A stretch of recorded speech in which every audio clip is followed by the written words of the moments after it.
I wanna be loved by you, just you, nobody else but you. G'day guys, Retro Man here, and today I'll be talking about that controversial biopic Blonde. Yes, it's all about the life and career of Marilyn Monroe, starring Ana de Armas, and I'm here to tell you all about it. Coming to you from a basement studio somewhere down under, it's the 80s Show with Australia's Retro Man. On tonight's show, Retro Man discusses the Marilyn Monroe biopic, Blonde. Well, what are we waiting for? Lights, camera, Retro Man! G'day viewers, Retro Man here, and welcome to the 80s Show. Now, as we know, this is the 80s Show, but from time to time I will pop up on here and talk about something current that has a nostalgic slant. Now, today I'll be discussing the controversial Marilyn Monroe biopic, Blonde. It's now streaming on Netflix, and I just checked it out last night, and this film is directed by Andrew Dominik. Now, this guy has previously made a few controversial films in his time. He directed Chopper, which was a film about an Australian criminal. That's back in 2000, and it made a bit of a star of Eric Bana.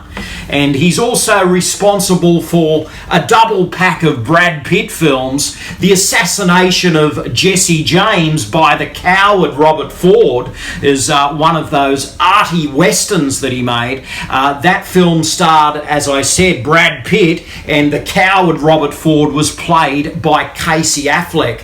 Now, some people really liked that film. It was this big bloated epic that ran for around 3 hours, and it was definitely different from the Jesse James of yesteryear that starred Tyrone Power and Henry Fonda. That was a different animal altogether.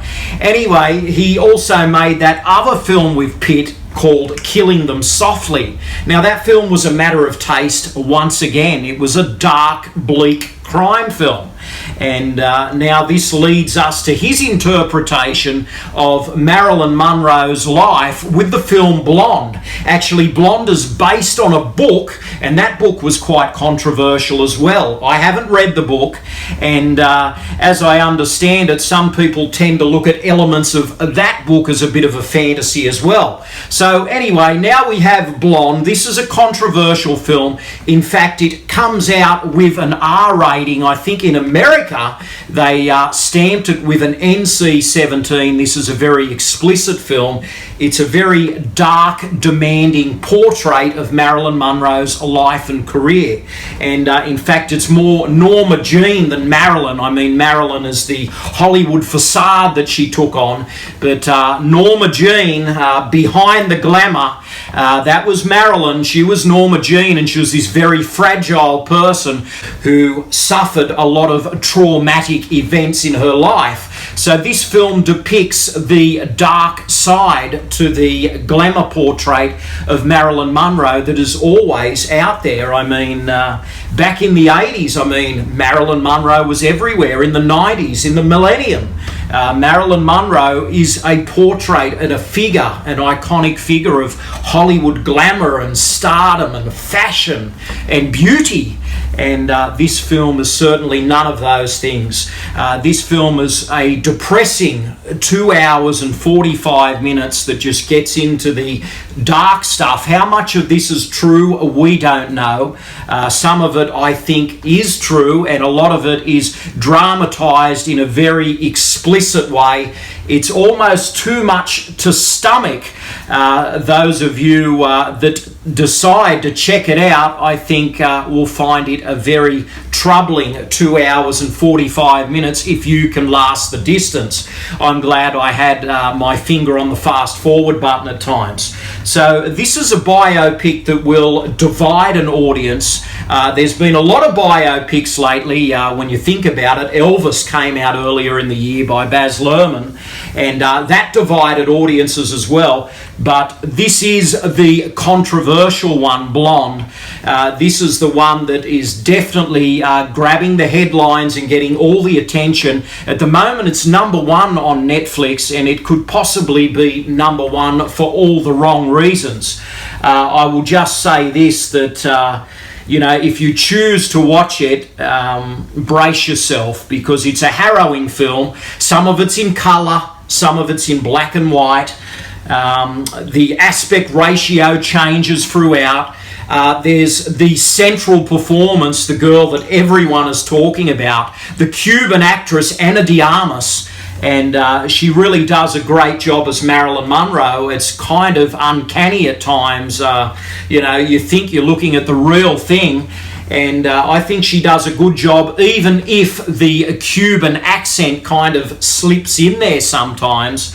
And really, she is, the camera can't take its eyes off her, and we can't take our eyes off her. She really fills the screen and embodies Marilyn, and sometimes you don't know what you're looking at. Could you be looking at the real Marilyn or possibly Ana de Armas? Obviously it's Ana de Armas for the most part. And it's a very unnerving experience, this film, and one that I will not be deep diving into ever again. It's done it for me.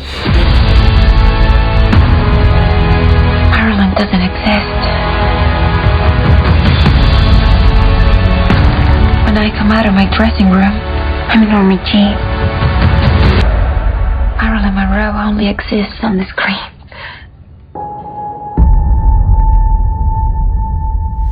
So yeah, Blonde is this bleak, sordid, depressing, dehumanizing biopic, if you will.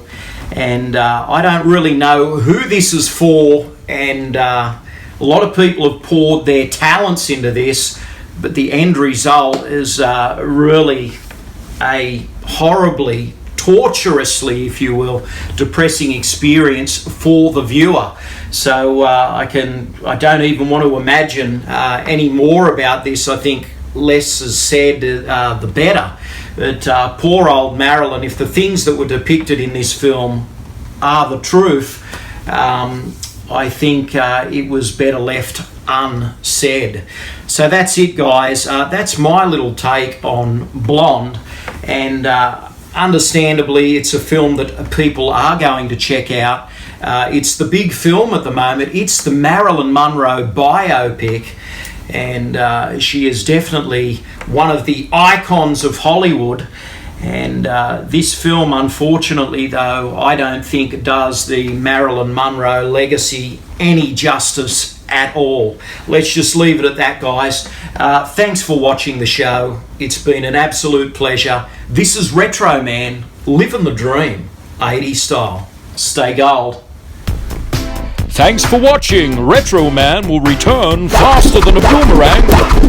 Please subscribe, and good night, viewers.